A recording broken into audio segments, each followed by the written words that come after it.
Auzubillahiminash-shaytanir-rajim. Bismillahir-rahmanir-rahim. Assalamu alaikum dear students. Welcome to lecture 2. Before starting lecture 2, हम थोड़ा सा ये देख लेते हैं कि हमने प्रीवियस लेक्चर 1 में क्या क्या पढ़ा था। लेक्चर 1 में हमने सबसे पहले देखा था कि इंटरनेशनल सिस्टम ऑफ यूनिट्स क्या हैं, एंड हमने देखा था कि देयर आर 7 फंडामेंटल यूनिट्स, और बाकी जितनी भी इलेक्ट्रिक एंड मैग्नेटिक यूनिट्स हैं वो सारी की सारी यूनिट्स ड्राइव होती हैं फ्रॉम दिस फंडामेंटल यूनिट्स। फिर हमने देखा था कि scientific notation, engineering notation and metric prefixes, इनमें हम नंबर्स को कैसे रिप्रेजेंट करते हैं। तो now I move to lecture 2। Lecture 2, voltage, current and resistor. Lecture 2 के जो ऑब्जेक्टिव्स हैं वो सबसे पहले हम देखेंगे कि एटॉमिक स्ट्रक्चर क्या होता है, उसके मॉडल को हम डिस्कस करेंगे। Then I will discuss electrical charge. Then हम देखेंगे कि वोल्टेज, करंट एंड रेजिस्टेंस क्या होती हैं, इनकी डेफिनेशंस क्या हैं, इनकी यूनिट्स क्या हैं और इनकी कैरेक्टरिस्टिक्स क्या हैं। उसके बाद हम देखेंगे कि वोल्टेज एंड करंट सोर्स कौन कौन से हैं हमारे पास। उसके बाद हम रेजिस्टर्स को डिस्कस करेंगे। There are 2 types of resistor, fixed registers and variable registers. इन दोनों को हम डिटेल में स्टडी करेंगे। इसके बाद हम बेसिक इलेक्ट्रिक सर्किट को ड्रॉ करेंगे और हम देखेंगे कि उसके अंदर बेसिक क्वांटिटीज़ कौन कौन सी यूज़ होती हैं जिससे मिल के आपके पास इलेक्ट्रिक सर्किट बनता है। और एट द एंड हम देखेंगे कि इन सर्किट्स में मेजरमेंट कैसे करते हैं। फॉर एग्जांपल वोल्टेज कैसे मेजर करते हैं, करंट कैसे मेजर करते हैं एंड रेजिस्टेंस कैसे मेजर की जाती है। सबसे पहले हम बात करते हैं एटॉमिक स्ट्रक्चर की। As we know that all matter is made of atoms and all atoms consist of electron, proton and neutrons. And we also know that atom is the smallest particle of an element that retains the same characteristics of that element. It means कि एक element के अंदर जितने भी atoms होंगे उन सब की properties same होंगी और उनका जो atomic structure है वो भी same होगा। It means कि each element has unique atoms। और so far there are 118 known elements हैं। सबसे पहले हम बात करते हैं बोर। This slide again. सबसे पहले हम बात करते हैं बोर एटॉमिक मॉडल का। बोर ने एक मॉडल पेश किया था जिसमें उसने कहा था कि atom has a planetary type of structure, that is उसमें एक न्यूक्लियस होता है और उस के इर्द गिर्द इलेक्ट्रॉन्स मूव कर रहे होते हैं। Nucleus is a positively charged and has proton and neutron. आप फिगर में देख सकते हैं कि this central part is known as nucleus और it consist of protons and neutrons. Electrons are negatively charged particles and they orbit the nucleus in discrete energy levels.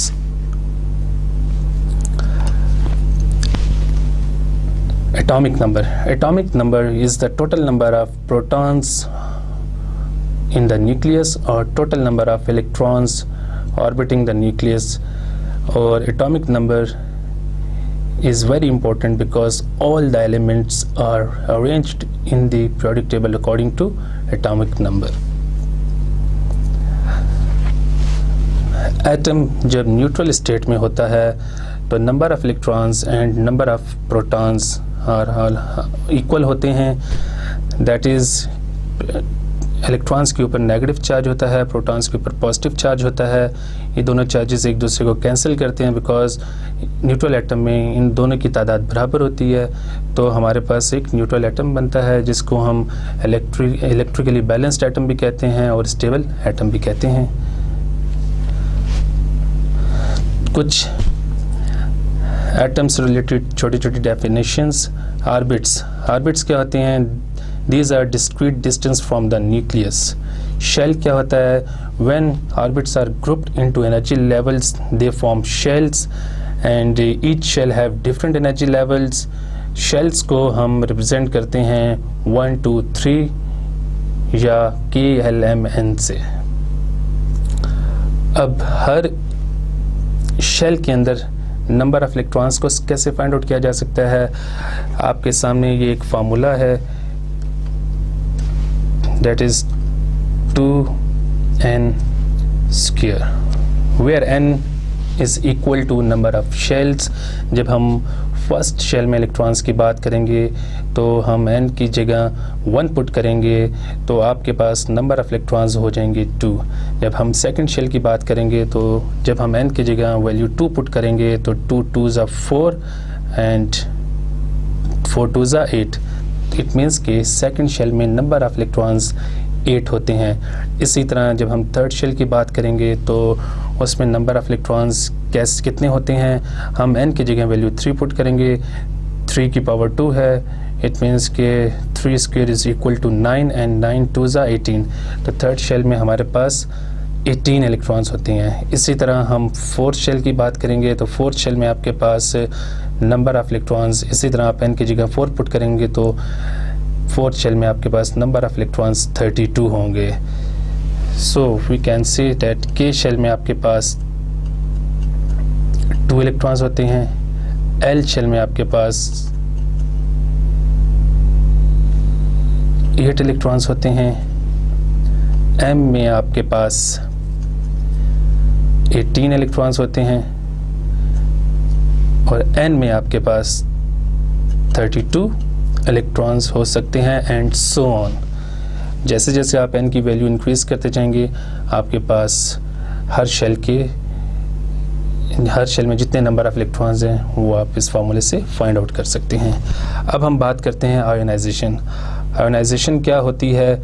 Ionisation is basically when atom acquire some electron, तो उसके पास number of electron ज़्यादा हो जाते हैं तो उसके ऊपर जो नेट चार्ज आता है वो नेगेटिव हो जाता है और इस तरह उसमें वो एक नेगेटिव आयन बना देता है. और पॉजिटिव आयन क्या होता है? जब कोई भी एटम इलेक्ट्रॉन रिलीज़ करता है तो एटम के ऊपर नेट चार्ज पॉजिटिव हो जाता है और वो एक पॉजिटिव आयन बना देता है. हम बात करते हैं अब वैलेंस शेल की और वैलेंस इलेक्ट्रॉन्स की. द आउटर मोस्ट शेल को हम वैलेंस शेल कहते हैं और जो इलेक्ट्रॉन्स इन शेल में पाए जाते हैं हम उनको वैलेंस इलेक्ट्रॉन्स कहते हैं. एंड ये वही वैलेंस इलेक्ट्रॉन्स होते हैं जो केमिकल रिएक्शंस, केमिकल बॉन्डिंग और इलेक्ट्रिकल प्रॉपर्टीज़ डिटरमिन करने में हेल्प आउट करते हैं मटेरियल्स की.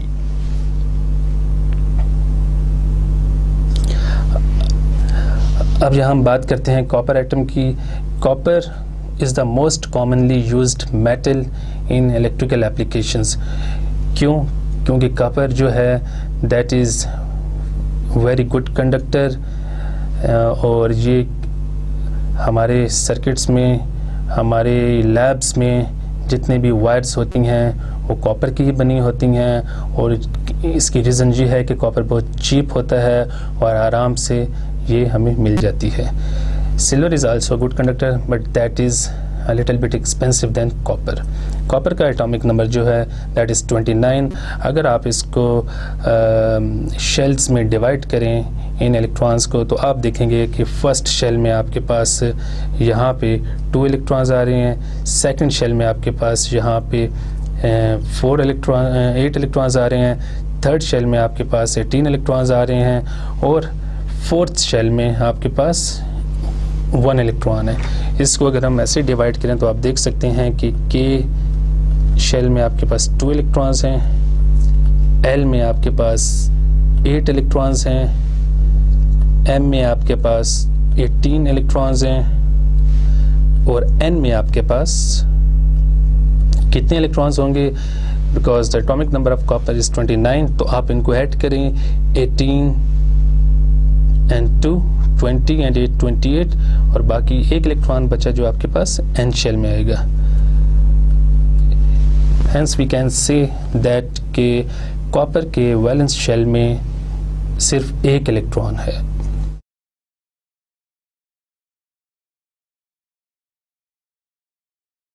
अब हम बात करते हैं कंडक्टर, सेमीकंडक्टर एंड इंसुलेटर की।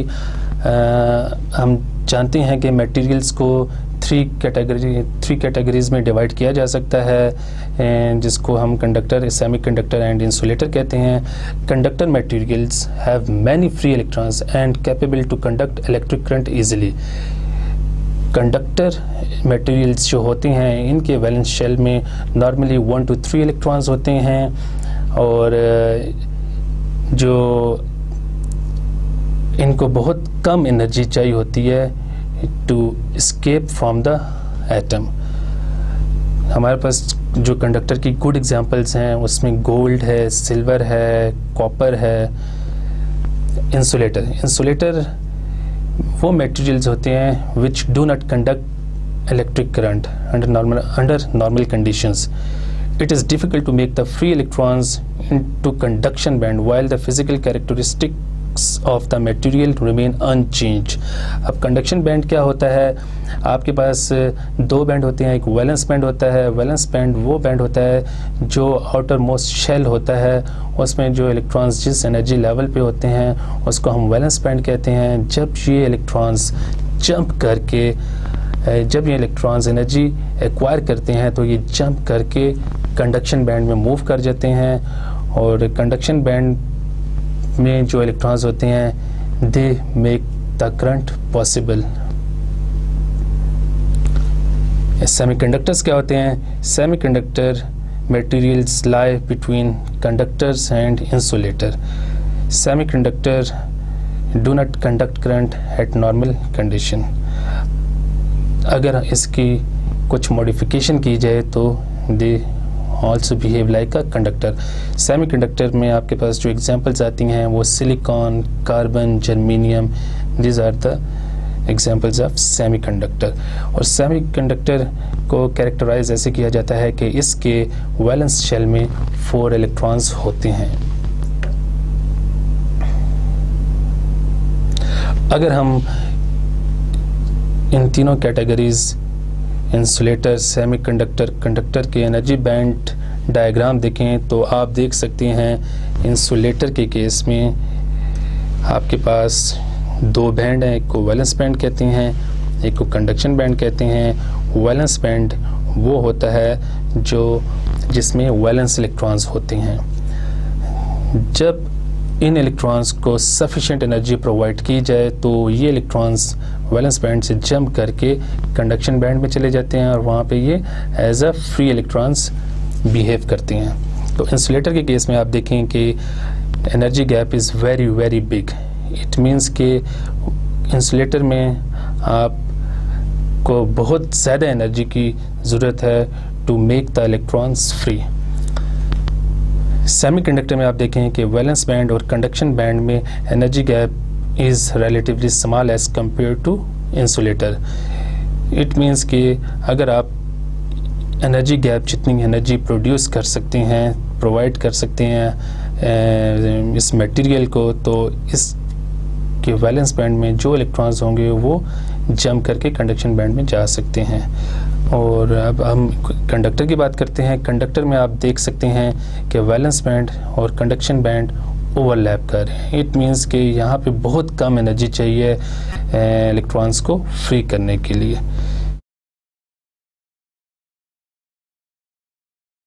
अब हम बात करते हैं electrical charge. What is electrical charge? Electrical charge is an electrical property of matter that exists because of an excess or deficiency of electron and is symbolized by Q। हमने जैसे पहले बात की है कि electron is the smallest particle that exhibit negative charge. अगर आपके पास एक मटेरियल है और उसमें इलेक्ट्रॉन्स की तादाद ज़्यादा है तो हम कह सकते हैं कि उस मटेरियल के ऊपर नेट इलेक्ट्रिक चार्ज नेगेटिव है। अगर उस मटेरियल में इलेक्ट्रॉन्स की तादाद कम है, डेफिशिएंसी है, तो हम कह सकते हैं कि that material has net positive electric charge. Static charge. What is a static charge? Static charge is the presence of a net positive और negative charge. आपने डेली लाइफ में एक्सपीरियंस किया होगा कि जब आप किसी मेटल सरफेस को टच करते हैं या किसी दूसरे पर्सन को टच करते हैं तो आपको एक जर्क फील होता है। That jerk is due to the presence of net positive और net negative charge in that body. Charges हमारे पास दो किस्म की होती हैं, पॉजिटिव चार्ज, नेगेटिव चार्ज। इन दोनों चार्जेस की मैग्नीट्यूड इक्वल होती है। जब आपके पास इस फिगर ए में आप देखें, जब आपके पास चार्जेस पार्टिकल्स के ऊपर कोई चार्ज ना हो तो उनके दरमियान कोई फोर्स नहीं होगी। जब आपके पास एक पॉजिटिव चार्ज होगा और एक नेगेटिव चार्ज होगा तो ये चार्ज एक दूसरे को अट्रैक्ट करेंगे, इनके दरमियान फोर्स ऑफ अट्रैक्शन एग्जिस्ट करेगी। इसी तरह लाइक पॉजिटिव चार्जेस एक दूसरे को रिपेल करेंगे और लाइक नेगेटिव चार्जेस एक दूसरे को रिपेल करेंगे।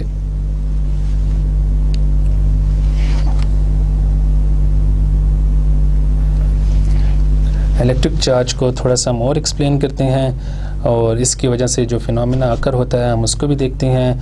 आपके पास टू सरफेसेस हैं, एक के ऊपर आपके पास पॉजिटिव चार्ज है और दूसरी सरफेस के ऊपर एक नेगेटिव चार्ज है। जब इन दोनों सरफेसेस को आप करीब लाएंगे तो इनके दरमियान एक फोर्स ऑफ अट्रैक्शन एग्जिस्ट करती है। This force of attraction is called electric field और electric field which consist of invisible lines of force. आप ये देख सकते हैं कि पॉजिटिव और नेगेटिव सरफेसेस के बीच में ये आपको 9 लाइन नज़र आ रही हैं। These lines are actually invisible lines और ये एक इलेक्ट्रिक फील्ड प्रोड्यूस करती हैं। इलेक्ट्रिक चार्ज को हम रिप्रेजेंट करते हैं Q से और इसकी यूनिट है coulomb. One coulomb is the total charge possessed by 6.25 into 10 raised to power 18 electrons, and a single electron has a charge of 1.6 into 10 raised to power minus 19 coulombs. तो अगर आपको total charge find out करना हो तो आप ये formula use कर सकते हैं, where Q is charge, it is equal to number of electrons divided by 6.25 into 10 raised to power 18 electrons per coulomb. अगर आपको total number of electrons given हो तो आप उसको इस फार्मूले में पुट करके इसको सॉल्व करके total charge in Coulomb's find out कर सकते हैं। इलेक्ट्रिक चार्ज की एक एग्जांपल सॉल्व करते हैं। आपके पास ये क्वेश्चन है, क्वेश्चन 1। इसमें ये कहता है कि how many coulombs do 93.8 into 10 raised to power 16 electrons represent. अब डाटा जो हमें इस क्वेश्चन में गिवन है, हमें नंबर ऑफ इलेक्ट्रॉन्स गिवन है which is equal to 93.8 into 10 raised to power 16 electrons और हमें फार्मूला पता है Q is equal to number of electrons divided by 6.25 into 10 raised to power 18 electrons per coulomb. जो वो formula आप यहाँ पे भी देख सकते हैं, जब आप इसमें नंबर ऑफ इलेक्ट्रॉन्स पुट करेंगे जो कि 93.8 into 10 raised to power 16 electrons हैं, और जब आप इसको सिंप्लीफाई करेंगे तो आपके पास वैल्यू आएगी 15 into 10 raised to power -2 coulombs, because electrons और इलेक्ट्रॉन्स यहाँ पे आपके पास कैंसिल हो जाएंगे तो आपके पास वैल्यू आ जाएगी 15 into 10 raised to power -2 coulomb. अब आप देखेंगे यहाँ 10 की पावर नेगेटिव है, तो डेसिमल आपके पास 15 के बाद है, इस जगह पे है, तो आप इसको 2 टाइम्स लेफ़्ट साइड पे मूव करेंगे तो आपके पास आंसर आ जाएगा 0.15 कूलम। तो इस तरह आपके पास चार्ज की वैल्यू बन जाएगी 0.15 और इसकी यूनिट है कूलम।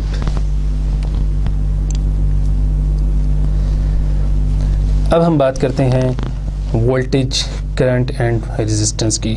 सबसे पहले हम बात करते हैं वोल्टेज की। What is voltage? Voltage basically is the potential energy per unit charge. अगर आप इसको इलेक्ट्रिकल सर्किट्स के सेंस में बात करें तो voltage is basically a driving force which establishes a current in the circuit। Voltage को हम V से रिप्रेजेंट करते हैं और इसकी यूनिट है वोल्ट। तो इसके लिए आपके पास जो फार्मूला बनता है that is V is equal to W/Q। इसको अगर हम वर्ड्स में एक्सप्लेन करें तो ये बनता है एनर्जी और वर्क पर यूनिट चार्ज। तो इस इक्वेशन में जो V है ये वोल्टेज को रिप्रेजेंट कर रही है और इसकी यूनिट वोल्ट्स है, W जो है वो एनर्जी को रिप्रेजेंट कर रहा है और इसकी यूनिट जूल है, और Q जो है वो चार्ज को रिप्रेजेंट कर रहा है और इसकी यूनिट कूलम्स है।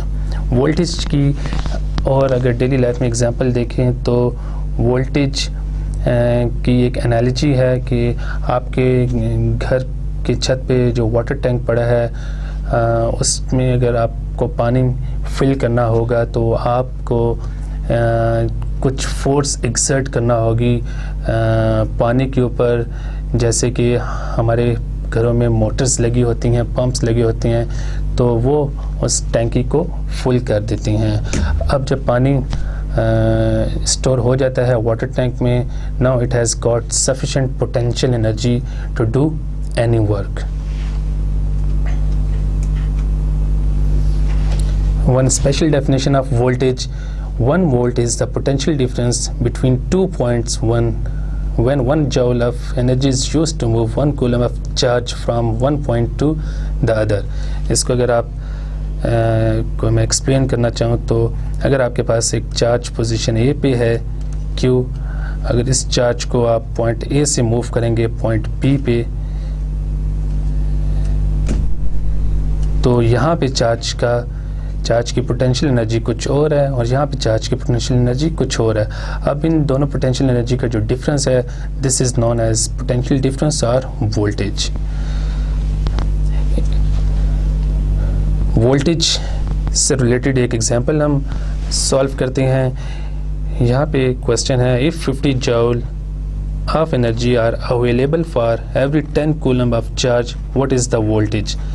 तो जैसे कि हमने वोल्टेज का फार्मूला पढ़ा था V is equal to W/Q, तो यहाँ पे आपको एनर्जी गिवन है 50 जूल, वो आपने यहाँ पुट कर दी, और यहाँ पे आपको जो चार्ज गिवन है दैट इज़ 10 कूलम, वो आपने यहाँ पुट कर दिया। इसको आप सिंप्लीफाई करेंगे तो आपके पास 5 वोल्ट आ जाएंगे।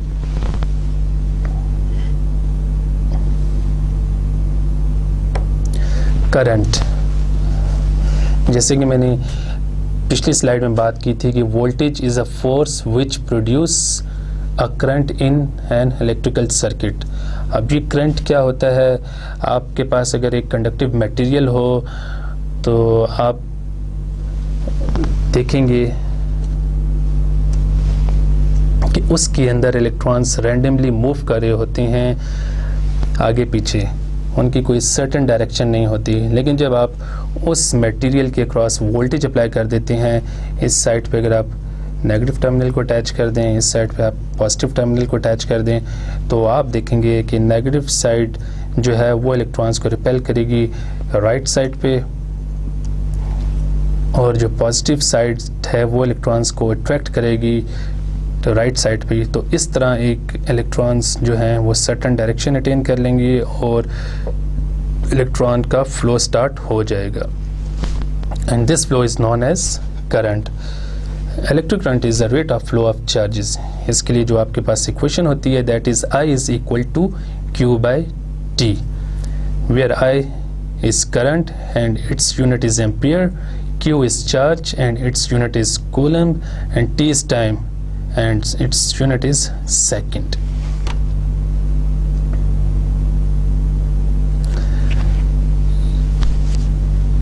Special definition of current. 1 ampere is the amount of current that exists when a number of electrons having a total charge of 1 coulomb move through a cross section area in 1 second. अब आप देख सकते हैं कि ये आपके पास cross sectional area है और जब 1 कूलम्ब ऑफ चार्ज इस क्रॉस सेक्शनल एरिया में से 1 सेकंड में पास करेगा तो हमारे पास 1 एम्पियर करंट आ जाता है। इसको भी एक एग्जांपल से समझने की कोशिश करते हैं। एग्जांपल ये है कि 10 coulombs of charge flow past a given point in a wire in 2 seconds. जो डाटा आपको गिवन है that is time which is equal to 2 seconds. So इसमें पूछा क्या है कि what is the current in ampere. हमने करंट फाइंड आउट करना है और हमें चार्ज भी गिवन है which is equal to 10 coulomb. तो as we know the formula is equal to Q by T. तो Q की वैल्यू हम प्रेस करेंगे 10 कूलम और टाइम हम पुट करेंगे 2 सेकंड। तो आप इसको जब कैंसिल करेंगे 10 को 2 से तो आपके पास टोटल करंट 5 एम्पियर आ जाएगा। अब हम बात करते हैं रेजिस्टेंस की। What is resistance? Resistance is the opposition to current. जैसे हमने पहले बात की थी voltage. Voltage is a force which produce a current in a material and इसी तरह जब हम रेजिस्टेंस की बात करेंगे तो resistance provide opposition to the flow of current. Resistance की जो सिंबल है that is shown on the slide. अब स्पेशल डेफिनेशन ऑफ रेजिस्टेंस अगर हम देखें, जैसे हम वोल्टेज और करंट के पढ़ के आए हैं तो रेजिस्टेंस की स्पेशल डेफिनेशन को हम डिफाइन ऐसे करेंगे 1 ohm of resistance exist if there is 1 ampere of current in a material when 1 volt is applied across the material. For example अगर आपके पास ये एक मटेरियल है और आप इसके क्रॉस वोल्टेज अप्लाई करते हैं 1 वोल्ट, तो इसमें से 1 एम्पियर करंट पास करेगा और ये मटेरियल आपको 1 ohm रेजिस्टेंस शो करेगा।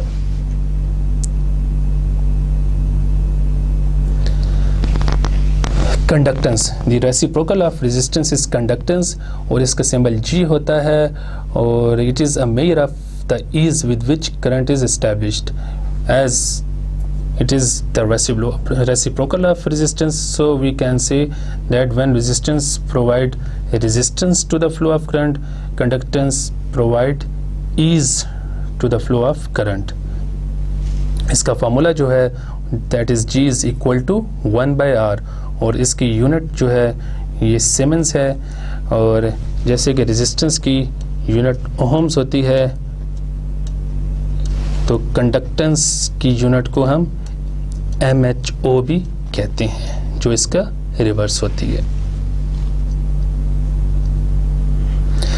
अब हम बात करते हैं वोल्टेज एंड करंट सोर्सेज की, क्योंकि वोल्टेज और current sources are very important quantities in an electrical circuit.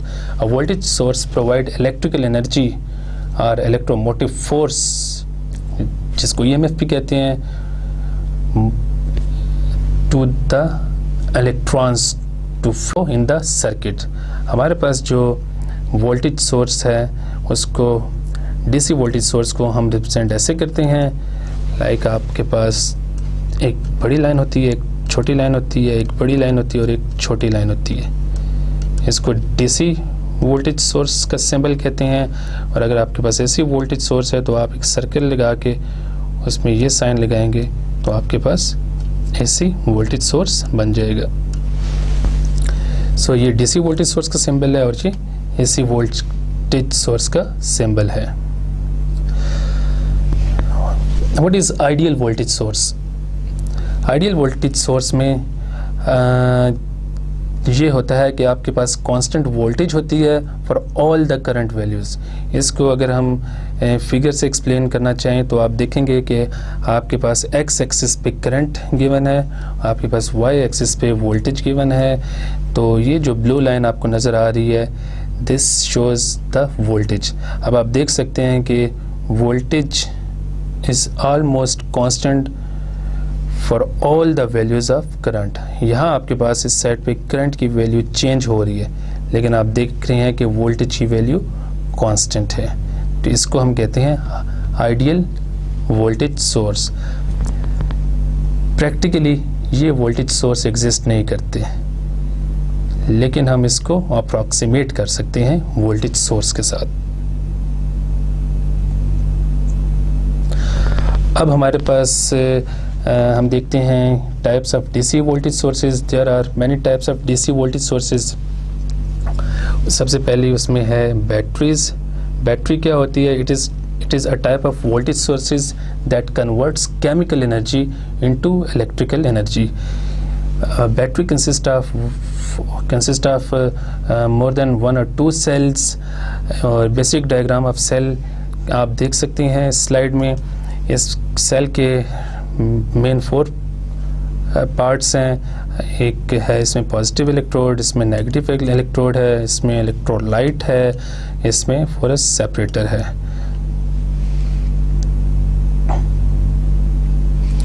Solar cell is the another type of voltage source, and the operation of solar cell is based on the photovoltaic effect, which is the process whereby light energy is converted into electrical energy. Construction of a basic solar cell is shown in the slide. आप देख सकते हैं कि इसमें there are 2 layers of semiconductor. एक layer ये है आपके पास, एक लेयर ये है। आप इन दोनों लेयर्स को जोड़ते हैं, आपके पास एक जंक्शन बनता है। जब आप किसी एक लेयर के ऊपर लाइट को फॉल करते हैं तो एक्चुअली क्या होता है कि इलेक्ट्रॉन्स जो इस मटेरियल के अंदर होते हैं वो एनर्जी एक्वायर करते हैं और वो एटम से फ्री हो जाते हैं, और क्योंकि उनके पास फिर सफिशिएंट एनर्जी आ जाती है तो वो इस लेयर से इस जंक्शन को क्रॉस करते हुए इस लेयर में आ जाते हैं। तो जितने इलेक्ट्रॉन्स इस लेयर से मूव करके इस लेयर में आते जाएंगे तो आपके पास यहाँ पे नेगेटिव आयंस बनते जाएंगे, और जंक्शन की दूसरी साइड पे आपके पास पॉजिटिव आयंस बनते जाएंगे। तो जब आपके पास नेगेटिव और पॉजिटिव आयंस बन जाएंगे तो फिर आपके पास इन 2 पॉइंट्स पे वोल्टेज प्रोड्यूस होना शुरू हो जाएगी। जनरेटर ये भी एक किस्म का डीसी वोल्टेज सोर्स है। जनरेटर में एक्चुअली मैकेनिकल एनर्जी कन्वर्ट हो रही होती है इलेक्ट्रिकल एनर्जी में, और जिस प्रिंसिपल पे ये बेस करता है that is known as electromagnetic induction. इसमें एक्चुअली ये होता है कि आपके पास एक कंडक्टर होता है जिसको रोटेट किया जाता है मैग्नेटिक फील्ड में। उस रोटेशन की वजह से मैग्नेटिक फील्ड में इसके क्रॉस एक वोल्टेज प्रोड्यूस हो जाती है, जिससे हम फर्दर उसको यूज़ कर सकते हैं।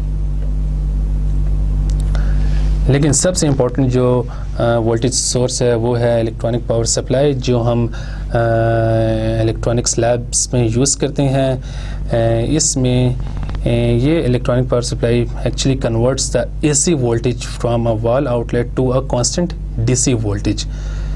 तो ये एक टिपिकल इलेक्ट्रॉनिक सप्लाई आप देख सकते हैं। ये आपके पास from wall outlet AC voltage ली जा रही है, और इसके अंदर एक ब्लैक बॉक्स है जो AC वोल्टेज को DC वोल्टेज में कन्वर्ट करता है।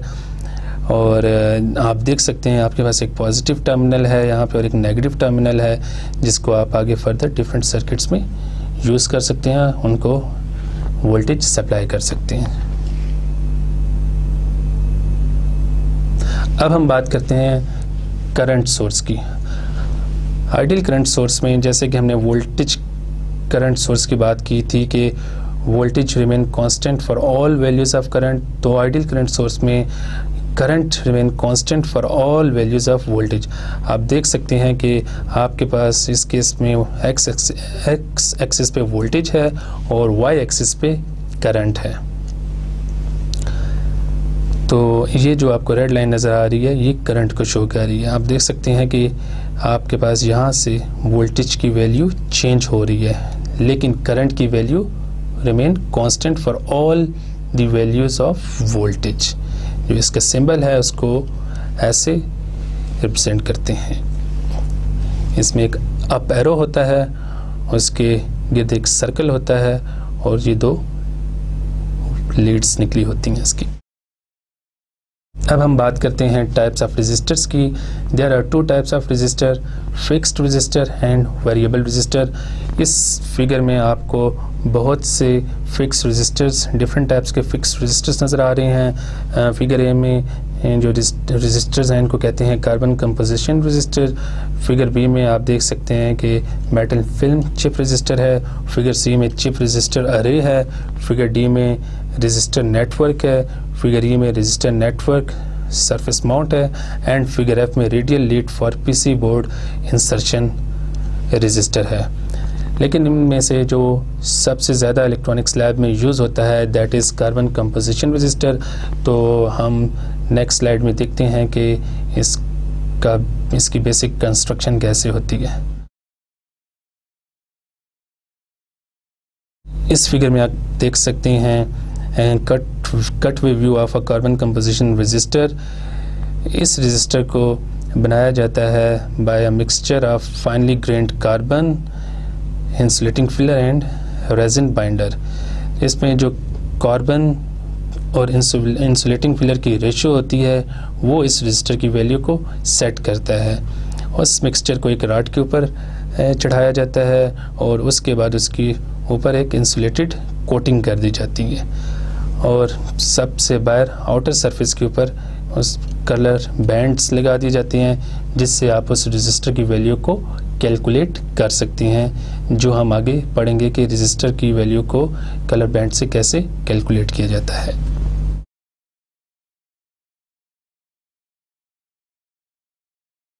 Resistor colour coding scheme. इसमें आप जो लैब्स में रेजिस्टर्स यूज़ करेंगे वो कलरफुल होते हैं, उनके ऊपर डिफरेंट बैंड्स बने होते हैं। ये बैंड 4 भी हो सकते हैं, 5 भी हो सकते हैं। हम यहाँ बात करते हैं 4 बैंड्स की। आप देख सकते हैं कि आपके पास ये एक टिपिकल रेजिस्टर है, इसके ऊपर 4 बैंड हैं, 1 2 3 and 4. First band is black, second band is brown, third band is red and fourth band is golden. जो फर्स्ट बैंड होता है वो रिप्रेजेंट कर रहा होता है फर्स्ट डिजिट को, सेकंड बैंड रिप्रेजेंट कर रहा होता है सेकंड डिजिट को, थर्ड बैंड जो होता है वो नंबर ऑफ जीरोस को रिप्रेजेंट कर रहा होता है और फोर्थ बैंड जो होता है वो टॉलरेंस को रिप्रेजेंट कर रहा होता है।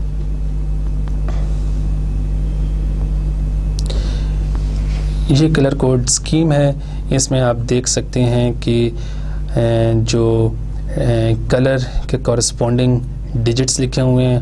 अब रजिस्टर के ऊपर डिफरेंट कलर्स होते हैं, उनके कॉरस्पॉन्डिंग कोड्स आप यहाँ पे देख सकते हैं और इस कोडिंग स्कीम को यूज़ करते हुए आप रजिस्टर्स की वैल्यूज़ को कैलकुलेट कर सकते हैं। फॉर एग्ज़ाम्पल हमारे पास एक रजिस्टर है जिसका कलर बैंड है, हम इस रजिस्टर की बात करते हैं। इसका कलर बैंड को मैं यहाँ पे लिखता हूँ। इसका first band is green, second band is brown, third band is red and fourth band is golden.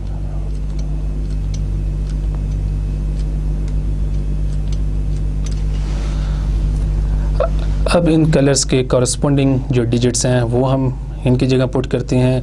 आप इस फिगर में देख सकते हैं कि ग्रीन का जो डिजिट है दैट इज़ 5, उसकी जगह मैं 5 पुट कर देता हूँ। जो ब्राउन कलर है उसका कॉरस्पॉन्डिंग कोड 1 है, ब्राउन की जगह 1 पुट कर देता हूँ। जो थर्ड बैंड है दैट इज़ रेड, और थर्ड बैंड शो कर रहा होता है नंबर ऑफ़ ज़ीरोज़ को। तो हम देखते हैं कि रेड का कॉरस्पॉन्डिंग डिजिट कौन सा है, 2 है। इट मीन्स इसमें नंबर ऑफ़ ज़ीरोज़ 2 होंगे। और जो लास्ट बैंड है ये टॉलरेंस को शो कर रहा होता है विच इज़ गोल्ड, और गोल्ड का जो टॉलरेंस होती है वो 5% होती है। वो आप कलर कोड स्कीम की टेबल से देख सकते हैं। इन वैल्यूज़ को आप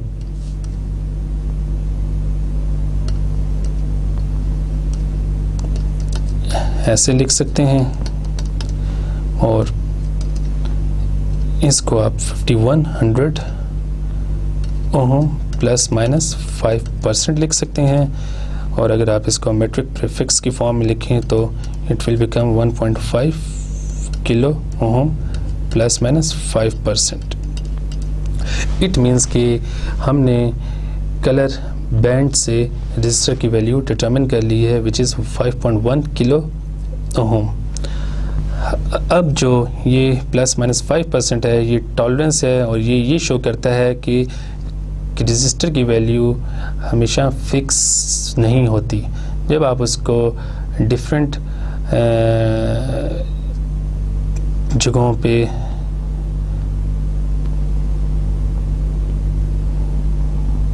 दिस पार्ट अगेन,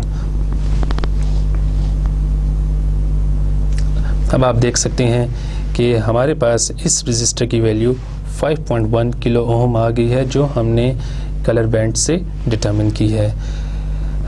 जो ये 5% है दिस शोज द टॉलरेंस। अभी हम टॉलरेंस कैसे कैलकुलेट करेंगे, आप देख सकते हैं कि हमारे पास इसकी वैल्यू आई थी 5.1, तो इसका 5% आप निकालेंगे लाइक दिस, तो ये आपके पास आ जाएगा 0.255। अब इस प्लस माइनस का मतलब ये है कि इसकी वैल्यू में इतनी वेरिएशन आ सकती है जब आप इसको लैब में चेक करेंगे मल्टीमीटर से। तो इट मीन्स जब आप 0.255 को एक दफ़ा इसमें ऐड करेंगे और एक दफ़ा इसमें माइनस करेंगे तो आपके पास एक रेंज आ जाएगी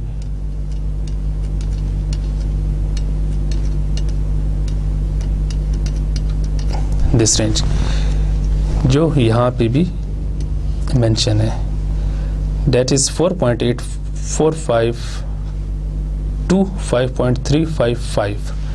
इट मीन्स कि according to colour code scheme इसकी वैल्यू 5.1 आ रही है, लेकिन जब आप इसको लैब में मल्टीमीटर से मेजर करेंगे तो इसकी वैल्यू में इतनी वेरिएशन आ सकती है। ये इन दो वैल्यूज़ के बीच में एग्जिस्ट करेगी। अब हम देखते हैं कि फर्स्ट जो रजिस्टर है उसकी वैल्यू आपके पास जिसको हम सॉल्व कर भी चुके हैं, that is 5.1 kilo ohm plus minus 5%। Second register को जब आप इसके ऊपर कलर कोड स्कीम अप्लाई करेंगे तो इसकी वैल्यू आपके पास आएगी 20 किलो ओम प्लस माइनस 5%। इसी तरह जब हम थर्ड रजिस्टर की बात करेंगे तो वो आपके पास आएगा 47 ओम प्लस माइनस 10%, और जब हम फोर्थ रजिस्टर की बात करेंगे तो वो आपके पास आएगा 1 ओम प्लस माइनस 5%। इन सारी वैल्यूज़ को आप कैलकुलेट कर सकते हैं using this colour code scheme.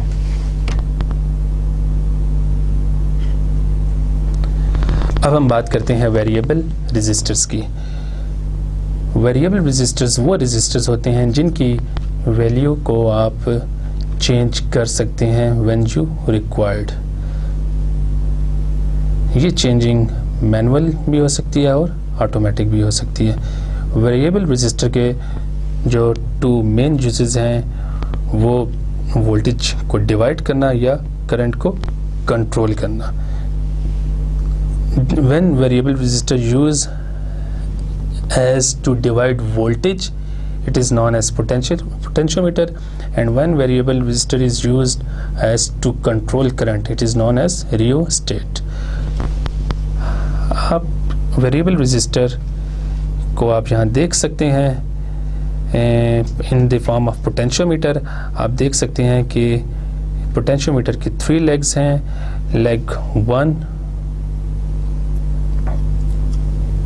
इसको लेग 1 कह देते हैं सपोज, इसको लेग 2 कह देते हैं, इसको लेग 3 कह देते हैं। तो वेरिएबल रजिस्टर की जो टोटल रेजिस्टेंस होती है वो आप इन 2 पॉइंट्स के बीच में 1 और 3 के बीच में चेक कर सकते हैं। लेकिन जब आप 1 और 2 या 2 और 3 पॉइंट्स को यूज़ करेंगे तो आप इसकी वैल्यू को एडजस्ट कर सकते हैं।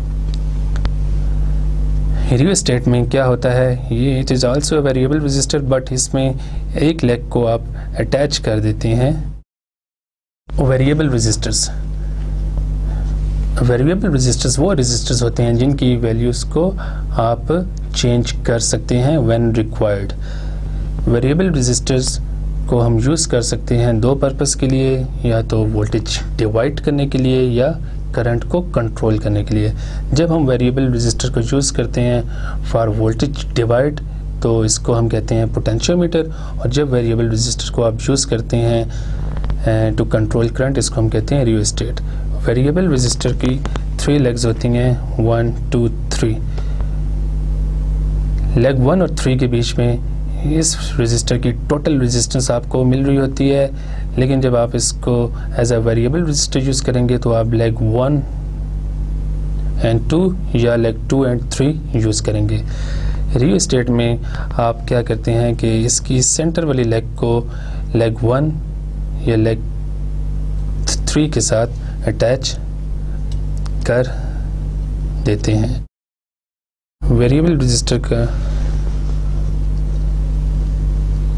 टिपिकल फिगर आप देख सकते हैं। कंपोनेंट की फिगर जो आप लैब में यूज़ करते हैं, इसमें आपके पास 3 लेग्स हैं और एक आपके पास वेरिएबल कॉन्टैक्ट है जिसको आप मूव करके रजिस्टर की वैल्यू को चेंज कर सकते हैं।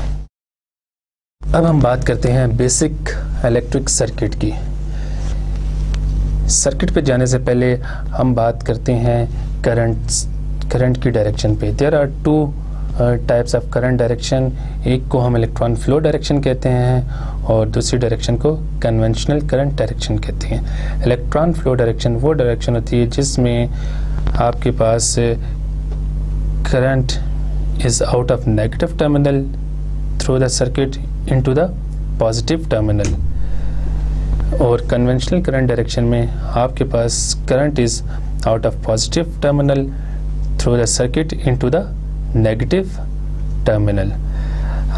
यहाँ आप एक बेसिक सर्किट एलिमेंट दे सकते हैं। आपके पास एक वोल्टेज सोर्स है, ये आपके पास कंडक्टिव वायर्स हैं और ये आपके पास एक लोड है बल्ब की फॉर्म में।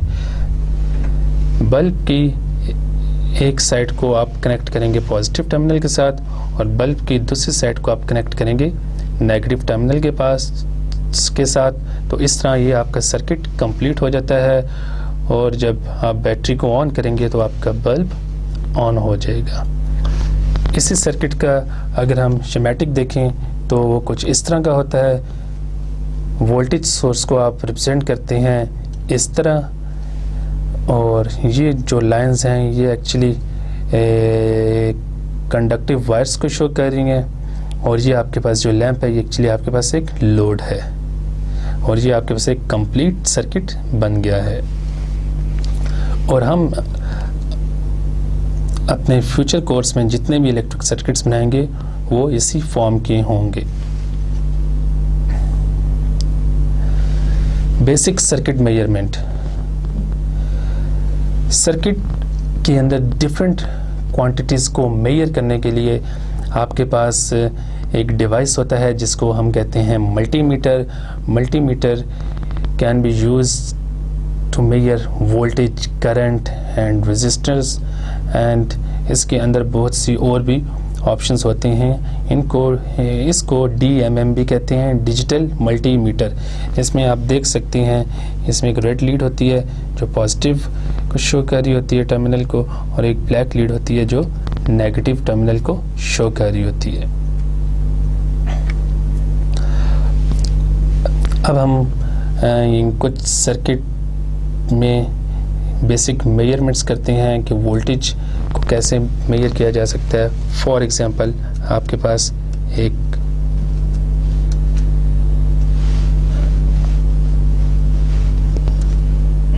सर्किट है, ये आपके पास वोल्टेज सोर्स है, ये आपके पास एक लोड है रेजिस्टर की फॉर्म में। तो आपको जब वोल्टेज मेजर करना होगी तो आप क्या करेंगे कि आपके पास ये मल्टीमीटर है, इसकी जो रेड लीड है उसको आपने रेजिस्टर के इस जगह पे लगा देना है, और जो नेगेटिव लीड है उसको आपने रेजिस्टर की दूसरी साइड पे लगा देना है, जो कि ब्लैक कलर की होती है। और जब आप इसको रेजिस्टर के पैरेलल लगा देंगे मल्टीमीटर को, तो ये आपको यहाँ पे वोल्टेज की वैल्यू शो करेगा, प्रोवाइडेड आपने सिलेक्टर को वोल्टेज के ऊपर सेट किया हो। इसमें इम्पोर्टेंट चीज़ आप ये नोट करें कि जब कभी भी आपने वोल्टेज मेजर करनी होगी तो आपने मल्टीमीटर को लोड के पैरेलल लगाना है। अब हम देखते हैं कि how to measure current in a circuit. मैं एक और सर्किट ड्रा करता हूं।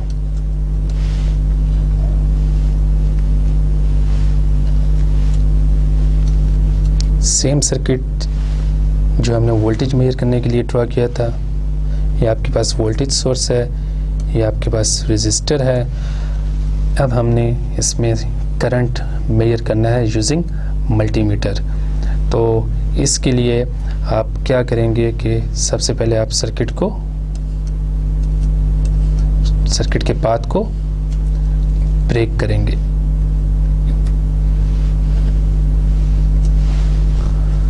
उसके बाद आपके पास जो मल्टीमीटर होगा आपने उसको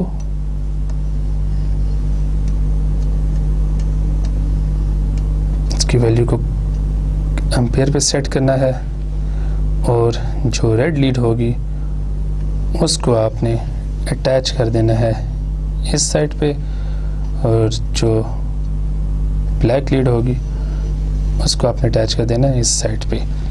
तो यहाँ पे आप देख सकते हैं कि हमने मल्टीमीटर को सीरीज़ में सर्किट के साथ लगा दिया है। अब करंट जो होगा वो इसमें से फ्लो करता हुआ सर्किट में से पास करता हुआ नेगेटिव साइड पे आके टर्मिनेट हो जाएगा। तो आपके पास ये जो लीड थी ये रेड थी, और ये लीड आपके पास ब्लैक थी, और ये जो लाइन है ये आपको शो कर रही है द फ्लो ऑफ करंट। इसकी डायरेक्शन अगर मैं लगाना चाहूँ, that is conventional direction.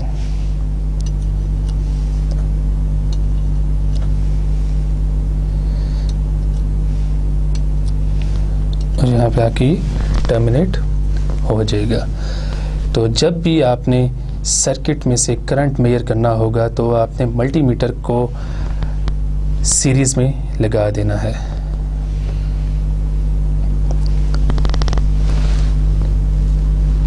Normally इस बुक में करंट मेजर करने के लिए आप यहाँ पे एक सर्कल बना के उसमें ए लिखते हैं, और इसको इस साइड से कनेक्ट कर दें जहाँ से सर्किट को ब्रेक किया था, और इसको इस साइड पे कनेक्ट कर दें। तो ये शो कर रहा है कि आप इस सर्किट में करंट मेजर कर रहे हैं। Now we see how to properly measure resistance. आपके पास अगेन वही सर्किट ड्रॉ करते हैं हम।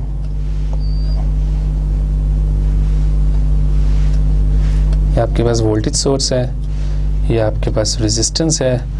अब आपने इस सर्किट में रेजिस्टेंस की वैल्यू मल्टीमीटर से मेजर करनी है। तो आइए देखते हैं कि हम उसको कैसे मेजर कर सकते हैं। रेजिस्टेंस की वैल्यू को मल्टीमीटर से मेजर करने के लिए सबसे पहले आपने मल्टीमीटर के ऊपर सेलेक्टर को ओम या जो रेंज उस पे रेजिस्टेंस के लिए मेंशन है उसके ऊपर ले आएँ टू द अप्रोप्रिएट प्लेस। उसके बाद आप क्या करेंगे कि आपने रेजिस्टर को सर्किट से अलग कर देना है और आपने मल्टीमीटर को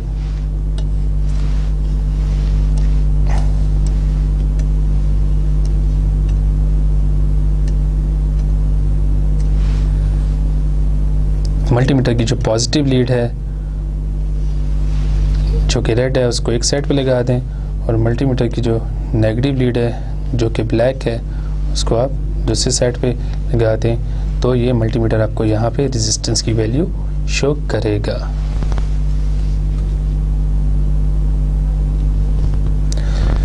तो इसके साथ ही हमारा लेक्चर 2 के जो मेन कंटेंट्स हैं उनको हमने डिटेल में स्टडी किया, वो कंप्लीट हो गया। अब इस लेक्चर की जो समरी है वो मैं आपको बता देता हूँ बिफोर एंडिंग द लेक्चर। इस लेक्चर में हमने सबसे पहले ये देखा था कि atom is the smallest particle of an element that retains the same characteristic of that element. और फिर हमने ये देखा था when electrons in the outer orbit of an atom break away they become free electrons. And then हमने ये भी देखा था कि जब इलेक्ट्रॉन्स फ्री हो जाते हैं दे मेक करंट पॉसिबल।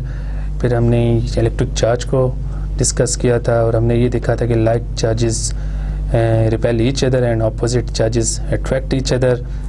उसके बाद हमने वोल्टेज को डिस्कस किया था कि व्हाट इज़ वोल्टेज।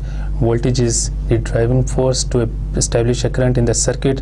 फिर हमने देखा था what is resistance. Resistance basically limits the current in the circuit. फिर हमने एक बेसिक इलेक्ट्रिक सर्किट को देखा था कि उसके बेसिक कंपोनेंट्स कौन कौन से होते हैं। उसके जो बेसिक कंपोनेंट्स हैं उनमें सोर्स होता है, एक लोड होता है और एक करंट पाथ होता है जो कि वायर की फॉर्म में होता है। फिर हमने देखा था कि ओपन सर्किट वो होता है जिसमें करंट पाथ को ब्रेक कर दिया जाए। क्लोज्ड सर्किट वो होता है जिसमें करंट पाथ क्लोज हो। फिर हमने एमीटर को बेसिक मेजरमेंट सर्किट से की थी कि उसमें करंट कैसे मेजर करते हैं। करंट मेजर करने के लिए आपने एमीटर को सीरीज़ में लगा देना है सर्किट में। वोल्टेज मेजर करने के लिए आपने वोल्ट मीटर को उस कंपोनेंट के अक्रॉस लगा देना है जिसकी वोल्टेज आप मेजर करना चाह रहे हैं। और रेजिस्टेंस मेजर करने के लिए आपने ओम मीटर को रेजिस्टर के अक्रॉस लगा के रेजिस्टर की वैल्यू मेजर कर सकते हैं। फिर हमने ये देखा था कि 1 coulomb is the charge of 6.2 × 10⁻18 electrons के इक्वल होता है। फिर हमने वोल्ट की स्पेशल डेफिनेशन पढ़ी है, हमने एम्पेयर की स्पेशल डेफिनेशन पढ़ी थी और हमने ये देखा था कि 1 ओम किसके इक्वल होता है। उसके बाद ये कुछ इम्पोर्टेंट इलेक्ट्रिकल सिंबल्स हैं, आप देख सकते हैं। जो फर्स्ट सिंबल है वो बैटरी को शो कर रहा है, जो सेकंड सिंबल है वो रजिस्टर को शो कर रहा है, जो थर्ड सिंबल है वो पोटेंशियोमीटर को शो कर रहा है, जो फोर्थ सिंबल है वो रियोस्टेट को शो कर रहा है। फिर हमने सर्किट्स में एक लैंप का सिंबल भी देखा था और ग्राउंड का सिंबल भी हमने देखा है। इसके बाद कुछ और इम्पोर्टेंट सिंबल्स जो मैं आपको बताना चाहूँगा। ये सिंबल जो है ये फ्यूज़ को शो कर रहा है और जो सेकंड सिंबल है ये सर्किट ब्रेकर को शो कर रहा है। फ्यूज़ और सर्किट ब्रेकर में ये डिफरेंस है कि जब व्हेन फ्यूज़ इज़ ब्लोन आप इसको रिप्लेस करेंगे, लेकिन सर्किट ब्रेकर में ये होता है कि जब वो ऑफ हो जाए तो आप उसको रीसेट कर सकती हैं। ये सिंबल वोल्ट मीटर के लिए यूज़ होता है, ये सिंबल एम मीटर के लिए यूज़ हम करते हैं और ये सिंबल जो है ये ओम मीटर के लिए हम यूज़ करते हैं। इन तीनों सिंबल को हम यूज़ कर सकते हैं सर्किट में जब हमने इस सर्किट में ये शो करना हो कि हम वोल्टेज मेजर कर रहे हैं या करंट मेजर कर रहे हैं या रेजिस्टेंस मेजर कर रहे हैं। और ये कुछ फार्मूलाज हमने पढ़े थे कि total charge is equal to number of electrons divided by 6.2 into 10⁻18 electrons per coulomb. उसके बाद हमने वोल्टेज का एक फार्मूला पढ़ा था, voltage equals energy per unit charge. उसके बाद हमने करंट का एक फार्मूला पढ़ा था, that is I is equal to Q T, current is equal to rate of flow of charges. और फाइनली हमने ये भी देखा था कि तो reciprocal of resistance is equal to conductance. और इसके साथ ही हमारा लेक्चर 2 कंप्लीट होता है। अल्लाह हाफिज़।